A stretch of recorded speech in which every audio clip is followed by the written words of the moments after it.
Welcome back mga kaaldab. Ito na naman po ang inyong lingkod, si Mr. Destiny at magbibigay tayo ng update patungkol po sa mga nangyayari nga po kay May Mendoza. Nakakalungkot po no na pagkatapos po nilang gamitin si Mengay kung ano-ano nga po ba ang lumalabas ngayon sa social media. Simula ito mga kaaldab ng kumbaga yung magsimula po na mag-react yung mga ilang fans na hindi po kasama si Mengay sa pelikula ni Bossing Big Soto, yung The Kingdom.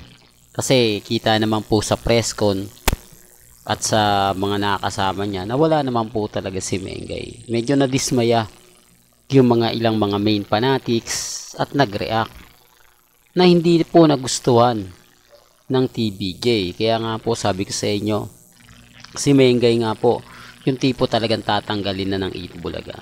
Ramdam na rin po siguro nila yan kasi una sa lahat sa mga armain at mga main fanatics, kung nagbabasa kayo ng mga komento sa live, sa Facebook, sa YouTube, sa Itbulaga, maraming nagre-react na si Mengay lang nga po talaga ang pinakamaraming absent sa taon 2023 at 2024. Real talk yan mga kaaldab. Totoo naman po. Si Mengay din po ang pinakamaraming kumbaga alis na ibig kong sabihin umalis papuntang ibang bansa. Di po ba? Yan ay kung pagsasama-samahin ninyo yung mga nagiging komento. Kaya nga sinabi nila na laos na nga po raw si Mengay. Di po ba?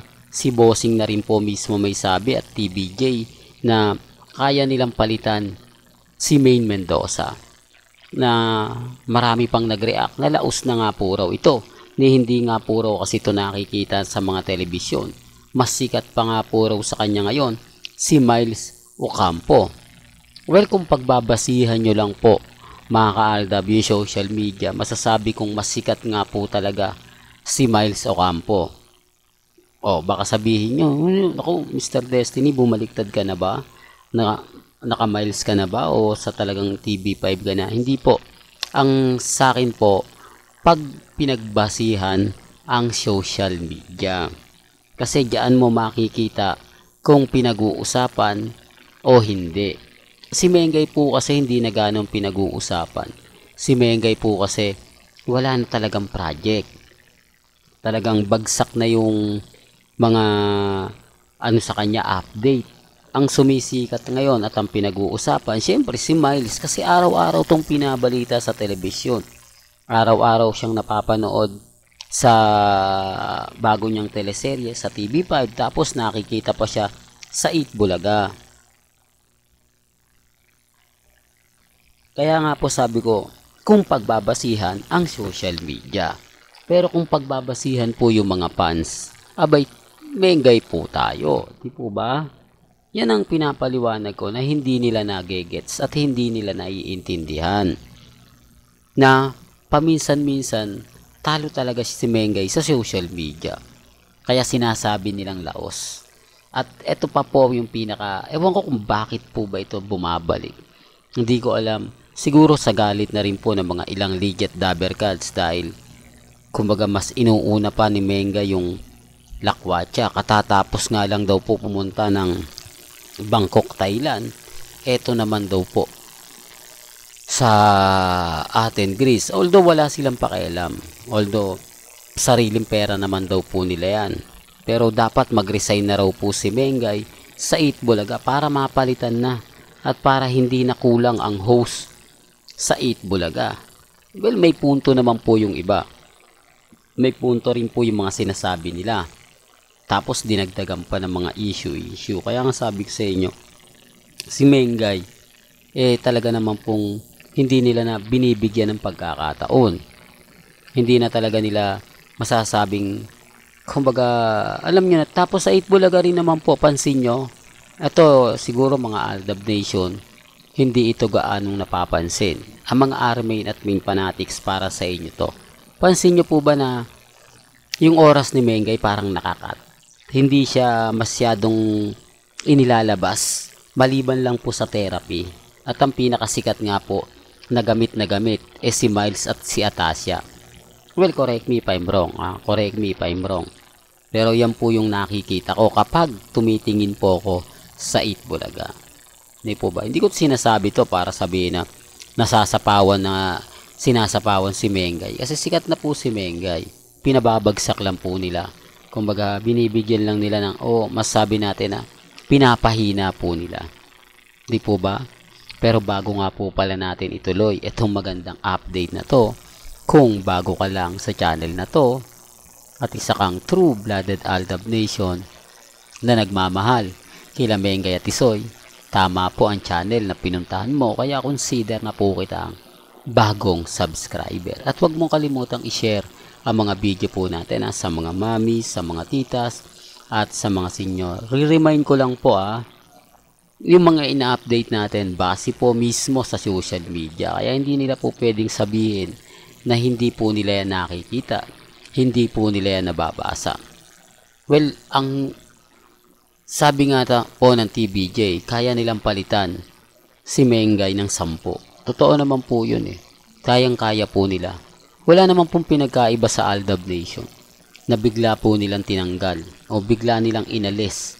Di po ba na pagkatapos nilang pakinabangan, pagkatapos nilang umahon sa pagbagsak, itchapwera lang po kami. Ganyan din ang ginagagawin nila kay Mengay. Di po ba? Na sinasabi na nga po nilang laos na, kaya hindi na nila pababalikin pa.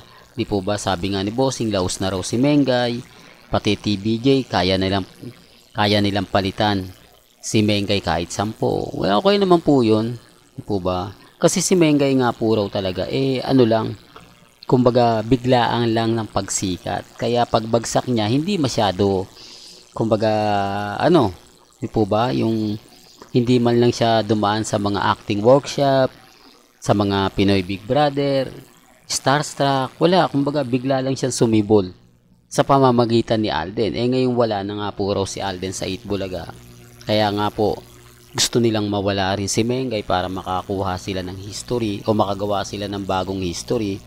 Di po ba? At syempre, sa paglipat nga po nila sa Meralco Theater, kailangan, bonggang-bongga.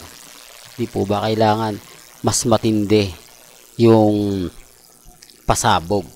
Maraming artista, di po ba malaking studio, normal lang yon. At sa totoo naman po talaga, ang Eat Bulaga marami talagang host yan. Kung legit dabber cards po kayo, alam nyo yung sinasabi ko. Di po ba? Kasi mabibilang mo lang yung host sa Eat Bulaga, Hindi katulad nung araw na talagang napakarami. Kaya yung mga punchline nila talagang busog na busog. Ngayon, wala Tapos si Mengay, kita nyo naman po. Di po ba? Laging wala. Kaya yung iba naiinis po kay Mengay na siya lang po talaga yung pinakamaraming bakasyon, parang binebi-baby. Di po ba? Ba't ayaw pa mag-resign? Tanggalin na lang yan. Total, hindi naman ganong popular ngayon si Mengay. Mas popular pa yung iba. Okay, kasi po mga Kaldab, sila Atasha, sila Miles. May sitcom na mapapanood mo gabi-gabi. Tapos mapapanood mo pa siya sa tanghali. Yun ang pagkakaiba po ng isang Mengay na tahimik lang. Na isang Mengay na, kumbaga, pumupunta lang o makikita lang pag Sabado o pagka may Eat Bulaga. Tapos yung oras niya sa therapy lang. Di po ba? Minsan, hindi pa masyado nagagamit. Di po ba? Kaya nga sabi ko sa inyo, doon pa lang mapapaisip na po kayo Doon pa lang masasabi nyo na may punto yung mga sinasabi ni Mr. Destiny. May mga sinasabi siya na talagang halatang mapapaisip ka. Kaya nga po kapag ako nakaka-encounter ng mga ganyan, kumbaga basag sila sa akin. Ngayon, maraming mga komento sa Eat Bulaga pero magaganda naman po yung mga sinasabi. Di po ba? Na pumapabor din po sa mga legit dabber cards na kung ganyan ang ganyan, bakit ayaw pa raw pong tanggalin si Mengay. Di po ba? Total, siya naman daw talaga yung pinakamaraming absent. Siya naman daw talaga yung tapos yung birthday pa ng Eat Bulaga, wala. Doon pa lang marami na nadismaya. Alam po ng mga main fanatics yan kung nanonood sila ng Eat Bulaga. Pero gaya ng sinabi ko, wala namang pong pilitan sa channel ni Mr. Destiny. Basta kung ano lang po yung nakikita ninyo, napapanood ninyo, relax lang po kayo, maging matatag, maging kampante. Well, hanggang dito na lang po ang ating latest updates. Kaya kung gusto nyo pa po ng pinaka-latest at mga sariwang update, abay tumutok lang po kayo dito po sa channel ni Mr. Destiny para updated po kayo sa mga latest at sa mga bagong video po na ilalabas po natin maya-maya lang. Hanggang sa muli, salamat po sa panonood at pakikinig.